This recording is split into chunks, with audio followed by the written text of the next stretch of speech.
have a question from the audience. This is to Charles. So the question is, how did Warner Brothers measure the performance of content assets across channels? How did you measure the performance of content assets across channels? How do we assess the performance? Yeah, performance of content assets. Yeah.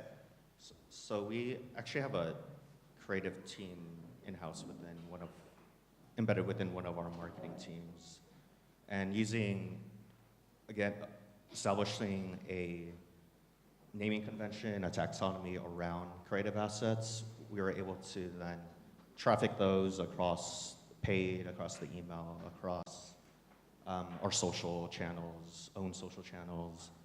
And from pulling in the data, easily extract and recognize those assets and assess the performance of each asset.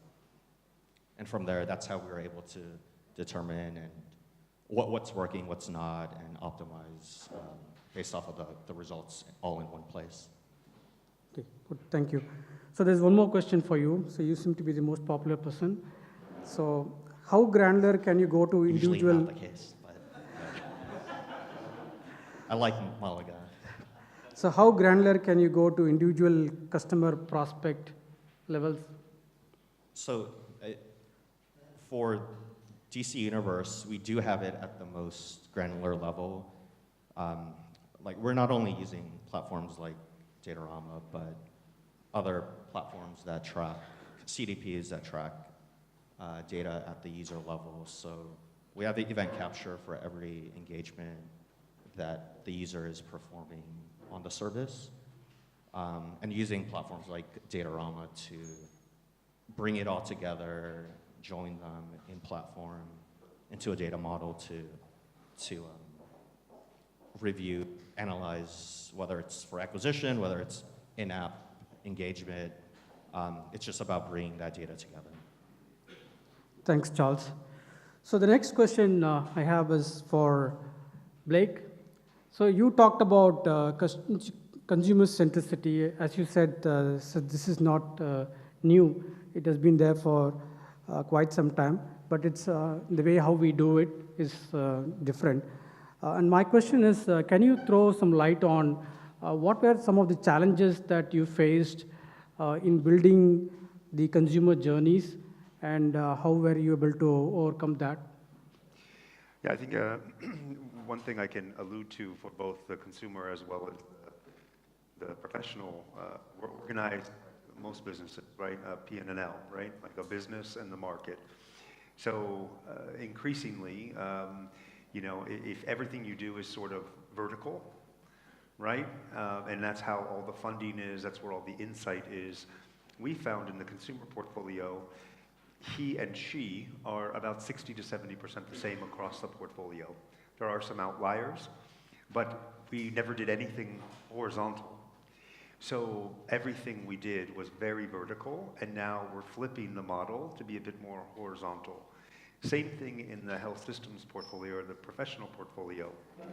There's been a tremendous shift from a cardiologist or a radiologist who made the purchase into buying groups.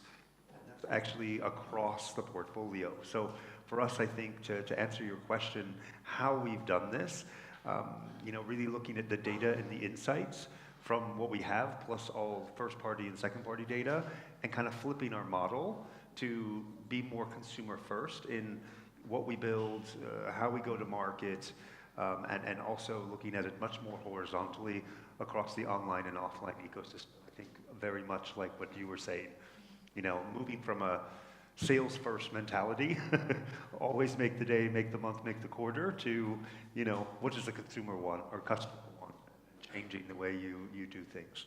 Very big change. Thanks, Blake. The next question is to Deepa.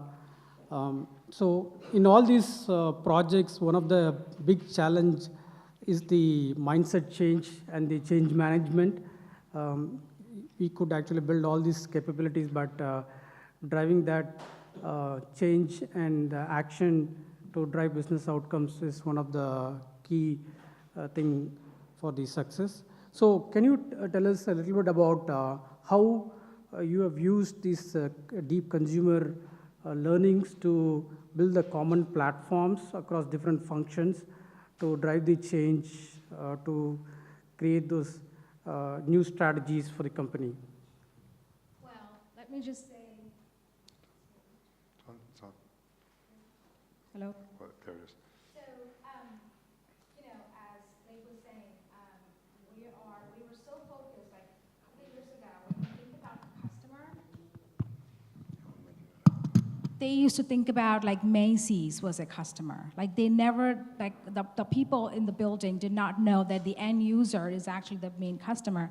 So it is actually even more that having a big cultural change in terms of what we can do, and this has been a journey for the past couple of years. What we did was focus on the results and focus on the insights and what it's going to do the bottom line. Very, very simple results. Like one of the outcome from our consumer panel was to identify a product, which we thought is going to be a breakthrough product, and we were able to prove that concept. And we were, you know, now we have, in fact, some of the SKUs that we identified in the past holiday season were from the outcome of this consumer panel. And that really started to change, and now people are asking more questions and say, okay, we need to do something about it. We also had, you know, a lot of conversations with the C-level suites to kind of make them understand in terms of how do you price the price of these different products, and how do you actually be competitive? And it's not that, you know, we never did any mistakes. I mean, sometimes we kind of would predict something and it may not come, but it's like, how do you get back up and, you know, make that change and continuously iterate on it is what is critical. Thank you.